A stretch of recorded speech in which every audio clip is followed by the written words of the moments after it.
அடுத்தபடியாக சிறப்புரையாற்ற மௌலானா மௌலவி கலீல் அகமது முனீர் ஹசரத் அவர்களை அழைக்கின்றோம்.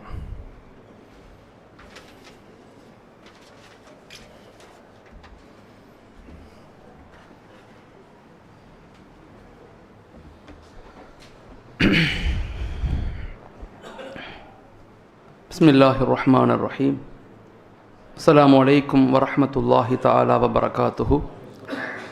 அல்ஹம்துலில்லாஹ், எல்லா புகழும் அல்லாஹ் ஒருவனுக்கே உரித்தாகட்டும். அவனுடைய அன்பும் சாந்தியும் சமாதானமும் உலகத்தில் உள்ள அனைத்து மக்களின் மீதும் உண்டாகட்டும். ஆமீன். மாஷா அல்லாஹ், ஒவ்வொரு காலகட்டத்திலையுமே சமூகத்தை பற்றி, மக்களை பற்றி, சமுதாயத்தை பற்றி கவலைப்படக்கூடிய மக்கள் இருந்து கொண்டே தான் இருக்கிறாங்க. அதுவும் இன்றைய இந்த நூற்றாண்டில் கடந்த 300 ஆண்டுகளில் இல்லாத ஒரு பெரும் கவலை, ஒரு விழிப்புணர்வு இந்த 21ஆம் நூற்றாண்டில் இந்தியாவில் மட்டுமல்ல, தமிழ்நாட்டில் மட்டுமல்ல, உலகம் முழுக்க இருக்கக்கூடிய எல்லா நிலை மக்களுக்குமே சமூகத்தை பற்றி ஒரு விதமான கவலைகள் ஏற்பட்டிருக்குது. ஆனால் நம்முடைய கவலைகள் சில நேரங்களில் எப்படி ஆகுதுன்னா, பேசும்போது கவலை வரும், பேசி முடித்தோடனே கவலை போயிடும். எங்கேயாவது டீ குடிக்கும்போது கவலை வரும், யாராவது கருத்துக்கள் சொல்லும்போது டீ குடித்து முடித்தோடனே கவலை போயிடும். ஒரு சமூக கட்டமைப்பை உருவாக்கணும்னா நமக்கு நீண்ட இலக்குகள் வேணும், தொடர் பயணங்கள் வேணும், கடின உழைப்புகள் வேணும், நேர்மறையான சிந்தனைகள் வேணும். இதை கொண்டு தான் சமூகத்தை நம்மளால் சிந்தனைகளை கொண்டு தான் அடுத்த ஒரு ஜெனரேஷனையும் நம்மளால் உருவாக்க முடியும். அப்போ இந்த முன்மாதிரி மஹல்லா, இந்த கைடன்ஸ் சென்டரை நாம் எப்படி பயன்படுத்தணும் அப்படிங்கிறத நம்ம தெரிஞ்சுக்கணும். மாஷா அல்லாஹ், பல தனவந்தர்கள் உண்மையிலேயே ஒரு பெரும் சந்தோஷத்தோடு இதை கட்டி நமக்கு கொடுத்துருக்குறாங்க. அதே போல் இதை நிர்வகிக்கக்கூடிய மக்களும் ஒரு பெரும் ஆவலோடு இங்கிருந்து எல்லா மக்களுக்குமே சேவைகள் செய்யணும் அப்படிங்கிற ஒரு தெளிவான பார்வையிலும் அவங்க இருக்கிறாங்க. ஆனால் இதை நம்ம எப்படி இம்ப்ளிமெண்டேஷன் பண்ணணும், இதை எப்படி நம்ம செயல்முறை வடிவத்துக்கு கொண்டு வரணும் அப்படிங்கிறதான் முக்கியமான பகுதி. எப்பயுமே இந்த மாதிரி ஒரு திட்டத்தை நோக்கி நம்ம நகரும்போது சில ஃபார்முலாக்களை நம்ம பின்பற்றிக்கணும். அப்போ தான் அந்த திட்டங்களில் நம்ம வெற்றி அடைய முடியும். அது ஒரு நிறுவனமாக இருக்கலாம், அது ஒரு இன்ஸ்டியூஷனாக இருக்கலாம், அல்லது ஒரு பிஸ்னஸாக இருக்கலாம். எதுவாக இருந்தாலுமே நாம் ஒரு கட்டமைப்பை உருவாக்கும் போது அதற்கு சரியான திட்டமிடுதல் ரொம்ப அவசியம். முதலாவதாக, இந்த ஏரியாவை சுற்றி இருக்கக்கூடிய மக்கள் எத்தனை பேர் இருக்கிறாங்க, எவ்வளவு பலகீனமாக இருக்கிறாங்க, வறுமை கோட்டு கீழே எவ்வளவு இருக்கிறாங்க, மாற்று சகோதர மக்களோடு நம்ம இணைப்பை உருவாக்குறதுக்கு நம்ம என்னெல்லாம் செய்யணும் அப்படிங்கிற ஒரு தெளிவான திட்டமிடுதல் முதல்ல நமக்கு வேணும். முதல்ல அதை நம்ம அந்த டேட்டா அனலைஸை நம்ம செஞ்சுக்கணும். ரெண்டாவதாக, இந்த கைடன்ஸ் சென்டர் ஒரு முன்மாதிரியான, இந்த பகுதியினுடைய ஒரு முன்மாதிரியான ஒரு மஹல்லாவாக, ஒரு மஸ்ஜிதாக இது உருவாக்கப்படணும்னா இதை எடுத்து பயணிக்கக்கூடிய மக்களை தெளிவான பயிற்சியின் அடிப்படையில் உருவாக்கணும்.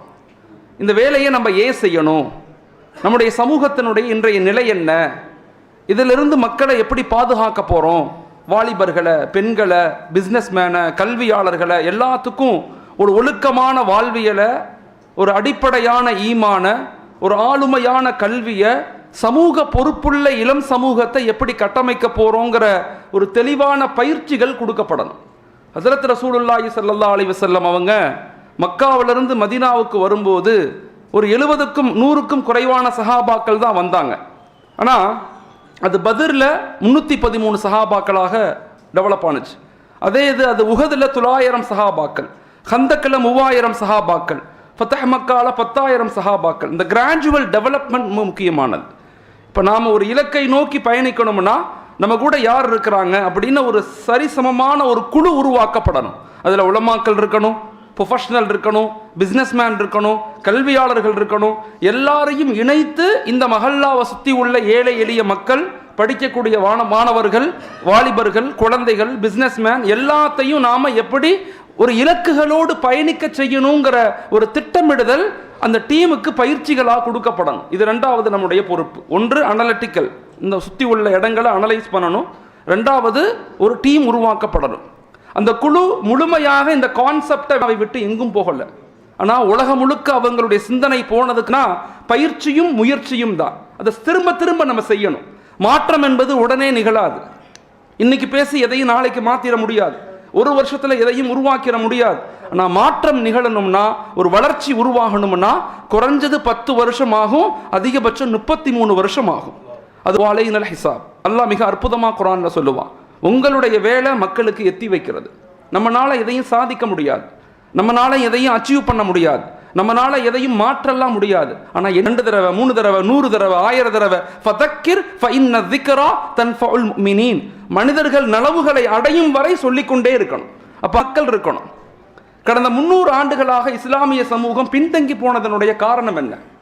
நம்முடைய பலகீனத்தை நாம நம்மிடத்திலிருந்து தேடணும், மற்றவங்கள்ட்ட தேடக்கூடாது. அவங்க அப்படி பண்ணிட்டாங்க, இவங்க இப்படி பண்ணிட்டாங்க, இவங்க அப்படி பண்ணிட்டாங்கன்னு பேசுறதை கொண்டு சமூக எழுச்சியை நம்ம ஏற்படுத்த முடியாது.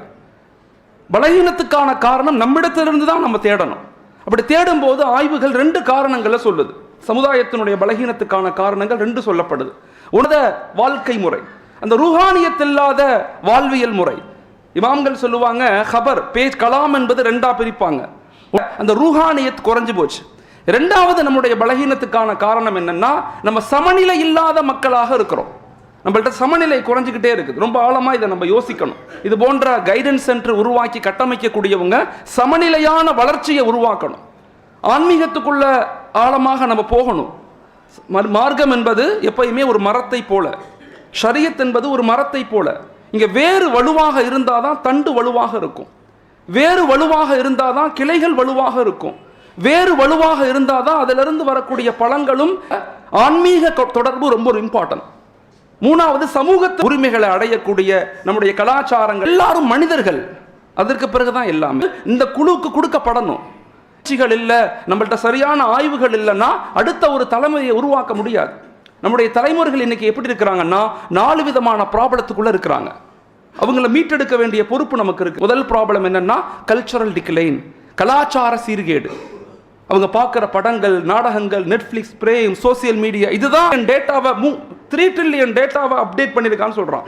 2030க்குள்ள இது 10 ட்ரில்லியன் டேட்டாவாக இன்க்ரீஸ் ஆக போகுது. இந்த நிலையில நாம நம்மடிங்கிற ஆழமான கருத்தியல் நமக்கு தேவை. பண்புகள் குறைஞ்சு போச்சு.